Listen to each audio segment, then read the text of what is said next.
কোথা থেকে এসেছেন? রায়গঞ্জ থেকে। কি অসুবিধা হতো? আমার প্রচন্ড কোমর ব্যথা। কত বছর ধরে? 15 বছর ধরে। 15 বছর ধরে। 15 বছর ধরে কোমর ব্যথা নিয়ে ভুগছেন? ডাক্তার দেখাননি? হ্যাঁ, ডাক্তার অনেক জায়গায় দেখিয়েছি। কোথায় কোথায় গেছিলেন? ব্যাঙ্গালোরে 5 জায়গায় দেখিয়েছি, রায়গঞ্জে। ব্যাঙ্গালোরে 5 জায়গায়? হ্যাঁ। সব হসপিটাল? হ্যাঁ। তারা কি বলেছে? সবাই বলেছে অপারেশন করতে হবে। অপারেশন করতে হবে। কাজ করতে অসুবিধা হতো? আমার ঝুঁকতে কষ্ট হতো। সামনের দিকে ঝুঁকতেই পারতেন না? আর সোজা হয়ে দাঁড়িয়ে থাকলে বাপাটা অবশ্যই যেত। 10 মিনিটের বেশি আমি কারোর সাথে দাঁড়িয়ে কথা বলতে পারতাম না। আচ্ছা। ডান পায়ের উপর ভর দিয়ে রাখতাম, বাপাটাকে আলগা করে রাখতাম। মানে এতই অবশ্যই যেত, এতটা যন্ত্রণা? এমনি যন্ত্রণাও তো হতো খুব? হ্যাঁ, সব সময় যন্ত্রণা হতো। সব সময় ব্যথার ট্যাবলেট খেতাম আমি শুধু। আর পাশ ফিরতে? পাশ ফিরতে পারতাম না, কোনো দিকেই পাশ ফিরতে পারতাম না। খুব কষ্ট হতো সেটা? খুবই কষ্ট। আর এই যে শুয়ে থাকার পর 10 মিনিট যদি শুয়ে থাকি, তারপর বসারও ক্ষমতা থাকতো না যে বসবো। নিঃশ্বাস নিন, দিচ্ছি, ছাড়ুন। আবার নিন নিঃশ্বাস, ছাড়ুন।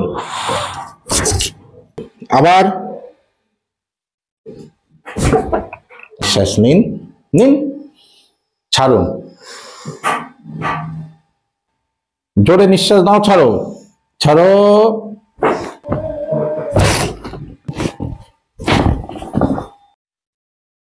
অ্যান্টেরিয়র লিস্থেসিস L5OR S1, তার সঙ্গে সঙ্গে একটা পিআইভিডি এমআরআই প্রুফ। সেই জায়গায় দাঁড়িয়ে ওনার এত বছর ধরে ব্যথা, এখন কেমন আছে?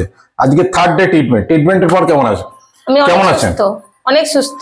যেটা 13 থেকে 15 বছর ধরে যে ব্যথাটা ছিল, ঘুমাতে পারতেন না, বসতে পারতেন না, এখন 3 দিন ধরে ঘুমাতে পারছেন? হ্যাঁ, আমি অনেক ভালো আছি। অনেক ভালো আছেন? অনেক ভালো। আমি একটু দেখি, উঠে দাঁড়িয়ে একটু সামনে নিচু হয়ে দেখান দেখি। সামনে ঝুঁকতে বারণ করেছিল বা সামনে ঝুঁকতে পারতেন না? হ্যাঁ, সামনে ঝুঁকতে পারতাম না এবং সব ডাক্তারই সামনে ঝুঁকতে না করছে। সামনের দিকে ঝুঁকুন, ঝুঁকুন, ঝুঁকুন। অনেক ভালো আছি। উঠুন। এখন ব্যথা লাগছে আর না? গুড। আর এখন বসে পড়ুন, বসে পড়ুন। আপনার কি এতদিন ধরে কেমন ছিলেন? আপনি ওনার কে হন? ওনার হাজবেন্ড হন। কি এখন কেমন আছে দিদি?